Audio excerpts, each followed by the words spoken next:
예전이었다면 상상도 하지 못할 일이지만 이제 해외 어디를 가나. 한국인이라고 하면 다르게 보는 눈을 마주할 수 있습니다. 그 눈빛이 이제는 좋은 의미라는 것을 알기에 한국인임이 더욱 뿌듯하죠. 그리고 한국 여권을 소지하고 있으면 전 세계 어디라도 간단한 절차만으로 자유롭게 여행할 수 있습니다. 그만큼 한국의 위상이 높아졌다는 것인데요. 오늘의 사연은 그와 관련하여 한국을 경험한 영국인 여성의 사연입니다. 안녕하세요. 저는 프랑스에 사는 일리자입니다. 저는 샹젤리제 거리의 유명한 명품숍에서 일하고 있습니다. 샹젤리제 거리는 파리의 중심부에 위치한 명품 거리입니다. 샹젤리제 거리는 그 자체로 프랑스의 역사와 문화를 담고 있는 특별한 장소예요. 이곳은 평화와 번영을 상징하는 샹젤리제 광장에서부터 출발하여 루브르 박물관과 아크 드 트라이엄프 아치를 연결하는 길로 이어지며 그 길에는 미술관, 극장, 카페, 레스토랑, 그리고 세계적인 패션 브랜드의 상점들이 줄지어 있죠. 저는 이런 샹젤리제 거리를 매일같이 거닐죠. 바로 그곳에서 일하니까요. 샹젤리제 거리를 거닐면 고요한 샹젤리제 광장에서 시작해서 번화한 상업지구로 향하게 됩니다. 이곳에서는 프랑스와 세계 각국에서 유명한 패션 브랜드들의 고급 상점들을 만날 수 있습니다. 루이 비통, 디올, 샤넬, 에르메스 등의 명품 브랜드가 샹젤리제 거리에 상점을 두고 있어 세계 각국에서 온 쇼핑객들로 붐비는 광경을 볼 수 있어요. 샹젤리제 거리는 밤에도 아름답게 물들어요. 밤에는 거리 양쪽에 가로등이 밝게 빛나면서 로맨틱한 분위기를 조성합니다. 특히 크리스마스 시즌에는 화려한 조명 장식으로 더욱 환상적인 분위기를 조성하죠. 이곳을 거닐면서 밤하늘 아래에서 샹젤리제 거리의 아름다움을 느낄 수 있습니다. 샹젤리제 거리를 방문하면 파리의 아름다움과 역사, 그리고 유럽의 패션 문화를 한데서 경험할 수 있습니다. 그리고 이곳을 거닐면서 프랑스 문화와 예술에 대한 새로운 통찰력을 얻게 되는 것은 당연한 일입니다. 이곳은 세계 각지에서 온 사람들에게 문화적으로도 경험적으로도 풍부한 시간을 선사하는 곳으로 제 이야기를 듣는 한국인들이 파리를 여행하게 된다면 꼭 한번 방문해 보길 권해요. 이런 환경에서 일하면서 정말 다양한 경험을 쌓게 되었어요. 샹젤리제 거리의 명품 매장에서 일하는 것은 특별한 경험이에요. 이곳은 세계 각지에서 온 고객들이 모여 명품 브랜드의 최신 컬렉션을 쇼핑하는 곳이기 때문에 항상 활기차고 번화한 분위기가 흐릅니다. 고객들은 패션에 대한 열정을 가지고 있으며 그들과 함께 트렌디한 스타일을 찾는 것은 항상 흥미로운 일이에요. 한국인 고객들과의 만남은 더욱 특별한 경험 중 하나였습니다. 한국인 고객들은 항상 세련되고 고급스러운 패션 감각을 가지고 있으며 제품을 선택할 때까지 주의 깊게 고민하곤 합니다. 또한 자신만의 스타일을 구축하는 데 큰 열정을 보여줍니다. 그래서 제가 일하는 매장에서는 항상 새로운 컬렉션과 제품을 소개하면 한국인 고객들이 가장 먼저 찾아와서 구매하는 모습을 자주 볼 수 있어요. 심지어 한국인 고객들은 대부분 영어를 유창하게 구사하고 있어서 소통이 원활합니다. 저는 여러 해외 고객들을 상대해야 하기 때문에 영어를 늘 공부하고 있거든요. 한국인들과 대화를 나누면서 한국 문화나 유행, 트렌드에 대한 흥미로운 이야기도 듣게 되어서 항상 즐거운 시간을 보내고 있어요. 또한 한국인 고객들은 패션에 대한 열정뿐만 아니라 높은 예의와 친절함을 가지고 있어서 항상 만족스러운 고객 서비스 경험을 제공하는 것이 즐거웠습니다. 그들과의 만남은 항상 새로운 지식과 문화 교류의 기회가 되며 저에게는 보물 같은 경험이었습니다. 프랑스에서 한국인 고객들과 함께 일하고 소통하면서 다양한 경험을 쌓아가는 것은 정말로 풍부한 시간이었고 나만의 세계적인 패션 즐거움을 나눌 수 있어서 기쁘게 생각하고 있습니다. 한국인 고객들과의 만남은 항상 새로운 경험과 풍요로운 이야기로 가득 차 있었어요. 그러나 한국인 고객들과의 경험이 변화하기 시작한 시기가 있었습니다. 처음에는 샹젤리제 거리의 명품 매장에서 한국인 고객들과의 만남이 항상 즐겁고 풍요로웠는데 어느샌가 그들에 대한 인상이 나빠지기 시작했습니다. 이 변화는 몇 가지 요인으로 인해 발생했는데 그중 가장 큰 것은 고객들의 태도와 소비 습관의 변화였습니다. 처음에는 한국인 고객들이 항상 세련되고 고급스러운 패션 감각을 가지고 있었지만 어느 순간부터 그들의 패션은 보기 힘들 정도였고 무례한 행동을 보이는 경우도 늘었습니다. 일부 고객들은 상품을 보기도 전에 무례한 행동과 투정을 부리며 직원들과의 대화에서 예의를 갖지 않았습니다.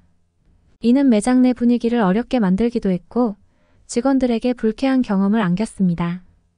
또한 몇몇 한국인 고객들은 이전보다도 더 경솔한 소비 습관을 보였습니다. 상품을 아무렇게나 고르고 이것저것 요구만 하다가 매장을 나가버리는 일이 다반사였습니다. 이것은 매장 관리에 어려움을 초래하고 다른 고객들에게도 불편함을 줄 수 있었습니다. 게다가 어느 정도의 영어 회화 능력을 기대했던 고객 서비스 측면에서도 문제가 발생했습니다. 이전에는 한국인 고객들 대부분이 영어를 유창하게 구사하였지만 최근에는 영어 회화 능력이 미흡한 고객들이 많아졌습니다. 이로 인해 상품에 대한 정보 전달이 어려워지고 소통에 어려움이 생겼습니다. 그렇지만 그들에게는 소통이 별로 중요치 않아 보였습니다. 그들의 목적은 그저 물건이 이리저리 매보고 거드름을 피우고 사진을 찍는 것뿐인 것만 같았습니다. 이런 변화는 처음에는 놀라웠고 저에게 큰 실망을 안겼습니다. 어느 날 저는 한국인 고객들에 대한 인상이 나빠지기 시작한 이유에 대한 진실을 알게 되었습니다. 반복된 한국인들에 대한 나쁜 이미지가 쌓여가던 어느 날 한 한국인이 우리에게 다가와서 유창한 영어로 설명해 주었습니다. 옆에서 고객을 응대하는 장면을 우연히 듣게 되었는데 방금 방문한 손님들이 한국인이라고 답했지만 사실은 아닌 것 같다는 이야기를 해주는 것이었습니다. 또 다른 새로운 무리한 한국인 무리가 매장에 방문하였을 때 그들은 묻지도 않았는데 스스로 한국에서 왔다고 이야기하였습니다. 그리고는 손짓으로 원하는 물건을 가리키고 이리저리 매보는 등의 약간의 불편한 감정을 또 일으키고 있었죠. 그런데 세련된 한 한국인 고객이 그런 우리 쪽을 의아하게 바라보고 있더니 저에게 다가와서 조용히 영어로 이야기하였습니다. 저들이 한국에서 왔다고 코리아를 이야기하는 걸 들었다. 그러나 그들이 서로 하는 대화를 들어보면 한국어가 아니다. 본인이 짐작하기로는 중국인인 것 같다. 라고요. 알고 보니 그들은 한국인인 척하는 중국인들이었습니다. 이 사실을 알게 된 것은 정말 충격적이었고 이전에 있었던 상황들을 되돌아보게 되었습니다. 처음에는 한국인 고객들로 인식한 그들이 실제로는 다른 국적을 갖고 있었다는 사실이 저에게 큰 놀람을 주었습니다. 그들은 언어와 외모로 한국인으로 보였고 이러한 가장 중요한 정보가 위조되었다는 것은 상상하기 힘들었습니다. 그 전에 세련된 이미지의 한국인의 패션이 아님에도 불구하고 제가 그들을 한국인이라고 생각한 이유는 그들은 자신들이 한국에서 왔다고 이야기했기 때문이었습니다. 왜 그들은 자신들이 한국인처럼 보이고 싶어 하는지 이해할 수 없었습니다. 그럼에도 불구하고 그들은 한국인인 척 명품 매장에서 상품을 쇼핑하고 있었으며 종종 무례한 태도와 소비 습관을 보이곤 했습니다. 그들이 모두 중국인인지는 잘 모르겠습니다. 베트남인이나 일본인 등 다른 아시아권의 손님들이 섞여 있었을지도 모르겠습니다. 저는 이 사실을 알게 되고 매장의 다른 직원들에게도 말해주었습니다. 그랬더니 다들 저처럼 충격을 받았고 왠지 이상했다고 이야기하는 직원들도 많았습니다. 한 직원은 한국에서 왔다고 이야기하는 손님을 응대하고 많은 무례 끝에 가방 하나를 팔게 되었는데 여권을 내고 사야 한다고 말했더니 당황하는 모습을 보았다고 했습니다. 왜 가방을 사는데 여권을 내야 하느냐고 화를 내더니 여권이 있어야 살 수 있다고 말하자 화를 내고 나갔다고 했습니다. 아마도 처음 구입을 해보아서 여권을 챙겨야 하는지 몰랐나 보다고 생각하고 넘어갔는데 이틀 뒤쯤 다시 그 손님이 와서 중국 여권을 내밀고 가방을 구매해 갔다고 했습니다. 그런 비슷한 일련의 사건들을 이야기하면서 우리 매장의 직원들은 다른 나라의 아시아권 사람들이 한국인인 척 쇼핑을 하고 간 거였구나를 모두 깨닫게 되었습니다. 저는 왜 이들이 한국인인 척 하고 싶어 하는지 궁금해졌습니다. 그래서 저는 한국이라는 나라가 궁금해졌고 다른 아시아권에서의 한국인의 인식이 어떤지 알고 싶어졌습니다. 도대체 한국이라는 나라가 어떻길래 한국인으로 보이고 싶어 하는지 정말 궁금했습니다. 이런 이야기를 나누자 프랑스 친구들은 저에게 그 이유를 모르는 거냐며 놀란 눈으로 오히려 저를 나무랐습니다. 그리고 한국인이라고 하면 어떤 이미지가 떠오르냐고 물었습니다. 그래서 저는 예전에 매장에서 많이 봐왔던 한국인들을 떠올리며 세련되고 똑똑하고 고급스러운 이미지라고 말하였습니다. 그리고 이어서 저에게 중국인이라고 하면 어떤 이미지가 떠오르냐고 묻더군요. 저는 한국인보다는 패션 감각이 떨어지고 무례하고 목소리가 큰 이미지라고 말했습니다. 저의 답을 듣더니 친구가 씩 웃더군요. 그들도 그걸 아는 거야. 한국인이라고 말하던 자신들이 더 가치 있게 보이고 대접받을 거라 생각하는 거지. 저는 그제서야 고개를 끄덕이고 그 말에 크게 동의했습니다. 그리고는 정말로 한국이 궁금해졌습니다. 다 비슷한 아시아권 나라일 거라고 생각했는데 왜 한국만 그렇게 달리 보이는 걸까? 저는 한국에 대해 정말로 궁금해졌습니다.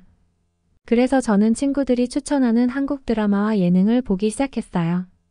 제가 한국에 대해 알고자 하니 친구들은 한국의 유명한 K-팝 스타 영상들도 마구 보내주더군요. 유튜브와 넷플릭스까지 한국의 컨텐츠가 아주 많더라고요. 아직도 한국 문화에 대해 빠져들지 않은 제가 한국 문화를 접하려고 하자 제 프랑스 친구들이 더 신나했어요. 왜 아직까지 모르고 있는지 정말 안타까웠다면서요. 저는 몇 날 며칠을 한국 드라마에 빠져서 보았어요. 제가 생각하던 것 이상으로 드라마에 나오는 한국은 멋있었고 한국인 캐릭터들은 정말로 매력적이었죠. 그리고 앞으로 매장에서 한국인인 척하는 다른 동양인들을 구분하고 싶어졌습니다.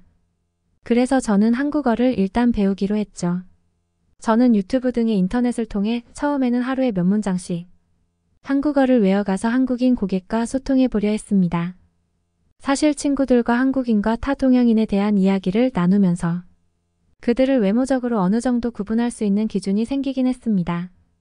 그렇지만 종종 그렇게 구분할 수 없는 고객들도 있기에 한국어를 나눠보고 싶더군요.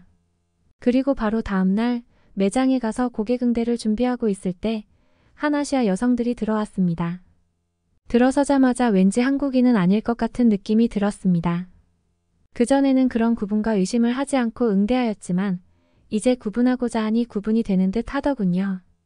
그들은 시끄럽게 들어왔으며 제가 생각한 한국인의 패션이 아니었습니다. 한국인들은 패션의 나라인 프랑스에서 조차 감탄할 정도로 세련되게 입는 사람들이 많았지만 이들은 한눈에 봐도 신경 쓰지 않은 패션에 뭔가 언밸런스한 느낌이었죠. 저는 제 눈이 맞는지 알고 싶었습니다. 그래서 그들에게 혹시 어디서 오셨어요? 라고 물었죠. 그들은 잠시 서로 눈빛을 교환하더니 코리아 라고 답하더군요. 저는 마음속으로 회심의 미소를 지으며 한국어로 안녕하세요 라고 말했어요. 그들은 그런 저를 보고 잠시 웃더니 저를 모른 채 하고 자신들끼리 이야기하더라고요. 그리고 저는 유튜브를 보고 공부한 대로 그들이 하는 말이 한국어인지 아닌지를 귀 기울여 들었어요.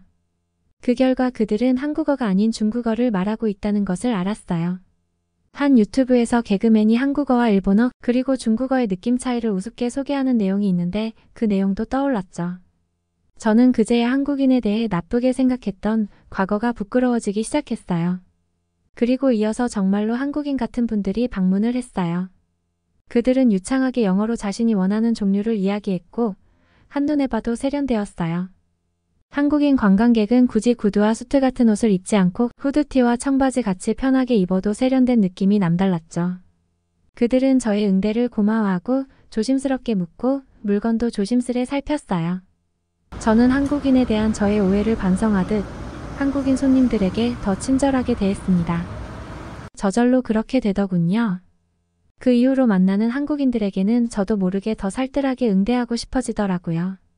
그리고 물건을 사겠다며 내민 손님의 한국인 여권을 받아드는 순간 저는 감격적이기까지 했어요. 그래서 저는 현재 한국지사에 파견을 신청하고 결과를 기다리고 있습니다.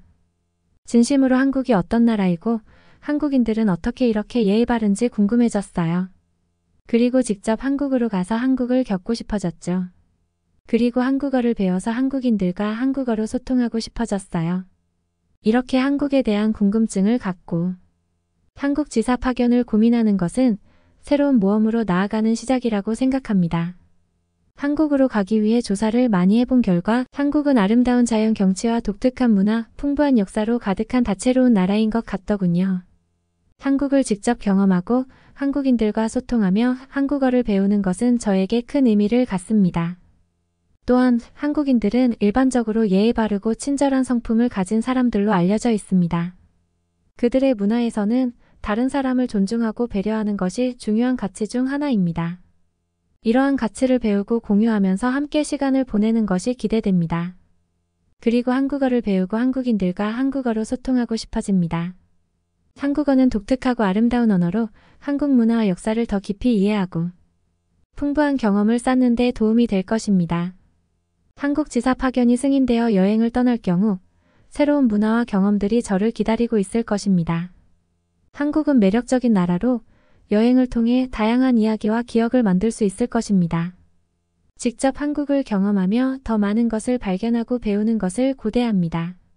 한국 여행을 통해 제 시야가 확장되고 새로운 친구와 경험을 통해 인생을 더욱 풍요롭게 채울 수 있기를 기원합니다.